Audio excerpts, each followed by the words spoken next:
시청자 여러분 안녕하십니까? 헬로티비 뉴스입니다. 첫 소식입니다. 대규모 도시개발 사업이 이루어지고 있는 인천 효성지구에서는 원주민들과 사업 시행자가 보상 문제를 두고 오랜 시간 싸움을 이어오고 있습니다. 최근 법원과 인천시 행정심판위원회가 잇따라 주민 편에 서면서 갈등도 일단락 되나 싶었는데요. 절차를 바로잡는 과정에서 또다시 잡음이 흘러나오고 있습니다. 민원25 이세진 기자가 취재했습니다. 인천 계양구가 이달 효성 도시개발사업 원주민들에게 보낸 공고문입니다. 지난 8월 인천시 행정심판위원회가 사업 시행자에게 수용재결 신청 이행명령을 내린 이후 후속 절차에 따르기 위해 시행사가 행정기관에 제출한 서류를 주민들에게도 공개한 겁니다. 그런데 보상 대책을 요구하며 수용재결 신청을 청구했던 원주민들은 시행사의 신청 서류에 석연치 않은 점이 있다고 주장합니다. 물건 줘서 각 일부를 첨부하도록 되어 있는데 청구자의 물건이 없다라고 되어 있고 협의 경위서 또한 청구자가 소유자가 아니므로 협의 불가라고 되어 있습니다. 지금 현재에도 두 분은 살고 계십니다, 현장에. 근데 물건이 없다라고 하는 거는 앞뒤 말이 안 되는. 관련 법에 따르면 수용 절차에서 사업 시행자는 물건 조서 작성, 보상계획 열람 공고, 감정평가와 같은 절차를 선행하도록 돼 있습니다. 강제 집행에 따라 이미 해당 사업구역 내 대부분의 집들이 철거됐다는 점을 감안하더라도 이런 절차를 지키지 않고 재결을 신청한 것은 적법하지 않다는 게 원주민 측의 주장입니다. 보상 대상 물건인 건축물을 전부 다 철거해서 없애버린 상황입니다. 부강력인 사항이 돼버렸지 않습니까? 그럼 당사자하고 개별 합의를 해서 이 문제를 해결해야 되는데 그런 합의 시도는 전혀 없고. 의회에서는 관리청인 행정기관의 태도도 도마 위에 올랐습니다. 요건을 갖추지 못한 수용재결 신청은 토지수용위원회 심의 대상에 오르기 전에 행정지도해야 하고 행정지도로도 해결되지 않으면 과태료 부과 또는 각하해야 할 사안인데도 인천시가 책임을 미루고 있다는 지적이 나왔습니다. 인천시는 보정명에도 불구하고 보정하지 않은 사업 시행자의 부적법한 재결 신청에 대해 상당 정도의 시간을 갖고 계속 보완하도록 하는 행정 지도를 더 이상 하지 않고 토지수용위원회 재결을 통해 결정하겠다고. 요건에 맞지 않는 사안이라면 독립기관인 토지수용위원회에서 각하 재결할 것이라는 게 인천시 입장. 중대하고도 명백한 하자가 있다고 하면은 해당 신청에 대한 조사와 심리를 거쳐서 토지수용위원회에서 본안 심리를 거치지 않고 각하 재결을. 다만 최근 인천시의회는 효성지구 행정사무조사를 통해 지난 2021년에도 인천시 토지수용위원회가 절차를 지키지 않은 수용재결 신청을 그대로 인용했던 사실을 확인하고 지적한 바 있습니다. 오랜 기간 보상 문제에 생사를 걸어온 주민들은 요건을 갖추지 못한 수용재결 신청이 또 한 번 행정착오로 인용되는 일이 발생해 보상 갈등을 격화시키는 건 아닌지 우려하고 있습니다. 헬로티비 뉴스 이세진입니다. 다음 소식입니다. 김포시의회가 정례회 첫날부터 시끄럽습니다. 먼저 국민의힘이 단독으로 서울 김포 통합특별법 찬성 결의안을 채택했습니다. 네, 이런 가운데 김병수 김포시장은 5호선 연장 노선 직선화 가능성을 언급하기도 했습니다. 자세한 소식을 김진재 기자가 전해드립니다. 김포시의회 정례회 첫날 화두는 지역 최대 현안이 된 서울 편입과 5호선 연장이었습니다. 시정 질의에 나선 국민의힘 한종우 시의원은 서울 편입과 관련한 질의를 이어가며 지역 내 혐오시설 설치, 농어촌 특례 폐지 우려에 대해 물었습니다. 이에 김병수 김포시장은 편입으로 인해 소각장 등 혐오시설이 설치되지는 않을 것이라고 밝히며 농어촌 특례 역시 필요에 따라 추가로 유예될 수 있다고 답했습니다. 이 유예 사항을 두지 않을 정도의 여건이 충족되면 그때 가서 유예 사항을 일몰시키는 것이지, 만약에 우리가 2030년이 되었는데도 불구하고 만약에 읍면의 존재 필요성이 계속 유지가 된다고 하면은 그대로 5년 단위 또는 10년 단위로 반복해서 유예를 하기 때문에. 현재 정치권에서 추진 중인 5호선 연장 사업 예타 면제와 관련해 5호선 직선화 가능성에 대한 이야기도 나왔습니다. PC값에 대한 어떤 기준이 큰 역할을 못한다라고 했을 때 인천시에서 주장하는 세계 역사에 대해서 주장을 할 수도 있지 않을까라는 생각이 들고요. 그래서 5호선을 직선화하는 건 어떨까, 이런 좀 민감하긴 하겠지만 사업비 측면에서도 있지만 추후 이제 유지비 측면에서도 적자를 줄일 수 있는 방법, 이런 방법들이 종합적으로 검토되어서 경탄을 경유하게 되었고요.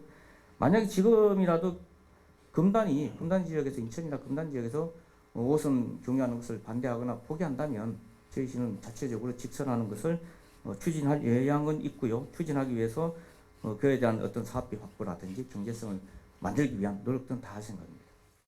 한편 이날 서울 김포 통합특별법 찬성 결의안 표결을 앞두고 더불어민주당은 여당인 국민의힘이 일방적으로 결의안을 채택하려 한다고 지적하며 직권 남용 등을 이유로 김인수 의장의 사퇴를 요구했습니다. 의장 직권으로 여, 대, 야, 소라는 이유로 연속적으로 야당 의원들의 목소리가 철저히 무시되어 왔습니다. 김인수 의장님, 일반적인 결의문 채택에 대한 책임지고 의장직 사퇴와 시민 앞에 사죄할 것을 요구합니다. 의사진행 발언 이후 민주당 의원들이 단체로 본회의장을 나가자 김인수 의장은 곧바로 결의안 표결에 나섰고 이의가 없으므로 가결되었음을 선포합니다. 결의안 채택 후 김포시의회는 의사 일정에 따라 휴회에 들어갔습니다. 더불어민주당은 이날 김포시의회 윤리특별위원회에 김인수 의장에 대한 징계 청원을 접수했습니다. 헬로티비 뉴스 김진재입니다. 더불어민주당 김주영 국회의원이 지난 23일 국회 기획재정위원회 경제재정소위원회에서 더불어민주당 단독으로 5호선 예비 타당성 조사 면제를 주요 내용으로 하는 국가재정법 일부 개정 법률안을 심의해 의결했다고 밝혔습니다.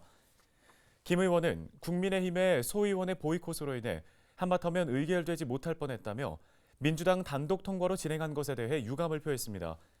그러면서 지금 김포 시민이 원하는 것은 혼잡률 290%의 지옥철 김포 골드라인의 과밀을 하루속히 완화할 수 있는 5호선 예타 면제 법안 통과라며 연내에 노선을 확정하고 내년엔 즉시 행정 절차에 돌입할 수 있도록 5호선 예타 면제 법안을 반드시 처리해야 한다고 강조했습니다.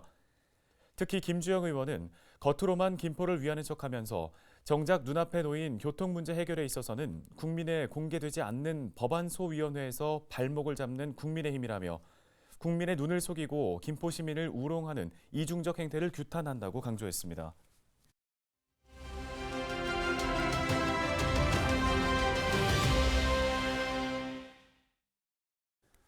인천 경실련이 김포시의 서울 편입 추진과 관련해 수도권 매립지 문제를 제외해야 한다고 주장했습니다. 네, 오늘은 인천 경실련 연결해서 관련 이야기 자세히 들어보겠습니다. 김성원 사무처장이 전화 연결돼 있습니다.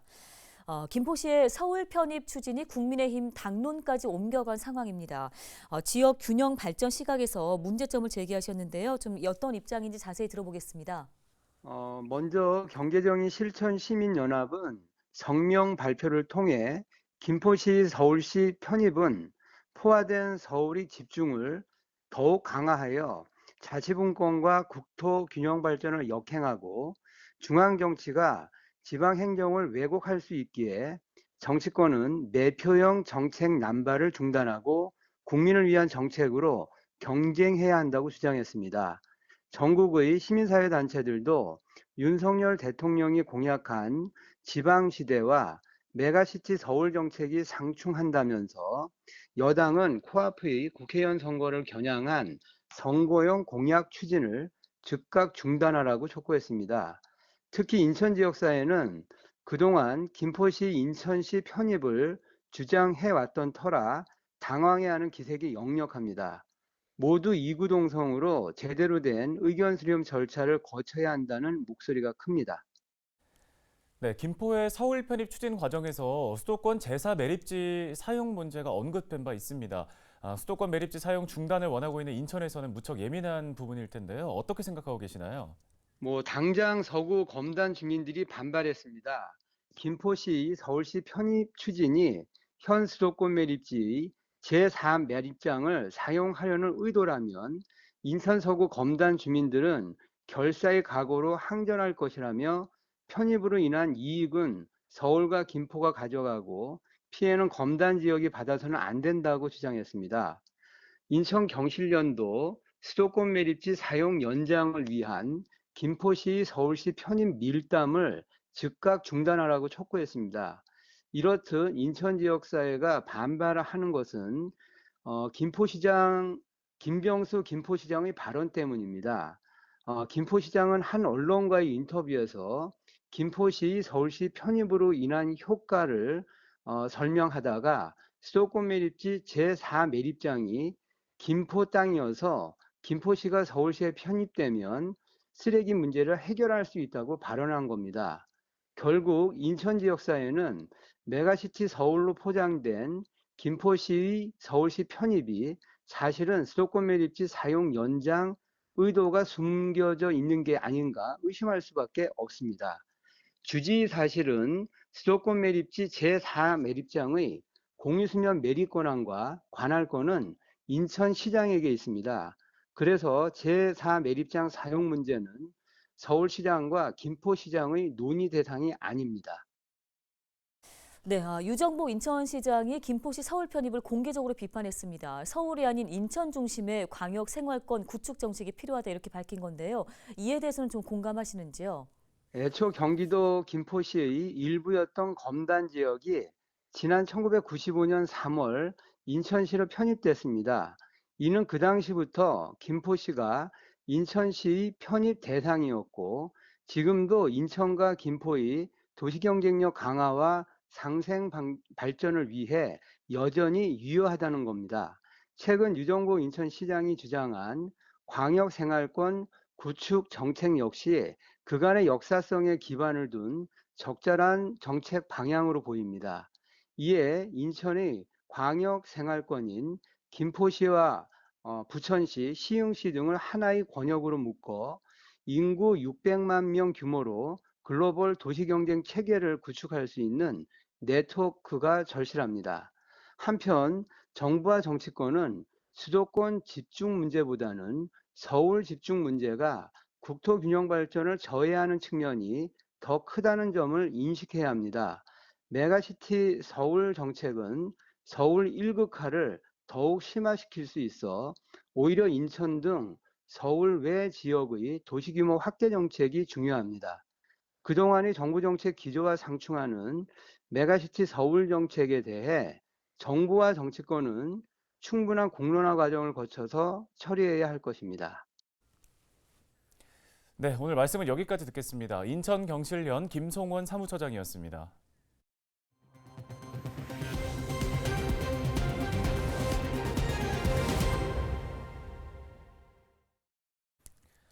경기도의회 행정사무 과정에서 태도 논란을 불러온 경기도 A과장이 대기 발령 조치를 받고 직무 배제된 것으로 확인됐습니다.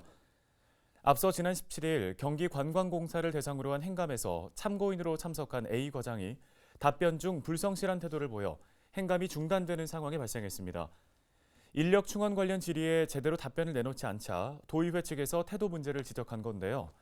안동광 문화체육관광국장은 해당 상임위를 찾아 사과 의사를 표하고 염태영 경제부지사도 직접 상임위를 방문하며 진화에 나섰습니다. 이 같은 움직임에도 도의회 염종현 의장은 일련의 사태에 대한 입장문을 내고 경기도 집행부에 각성을 촉구했습니다. 이런 맥락 속에서 경기도는 당사자인 A 과장을 지난 23일 대기 발령 조치하고 직무에서 배제했습니다. 경기도 측은 도의회를 존중하는 차원에서 이 같은 결정을 내린 것으로 알려졌습니다. 인천에서 스토킹 범죄가 지속적으로 늘고 있는 가운데 담당 경찰은 부족한 것으로 나타났습니다.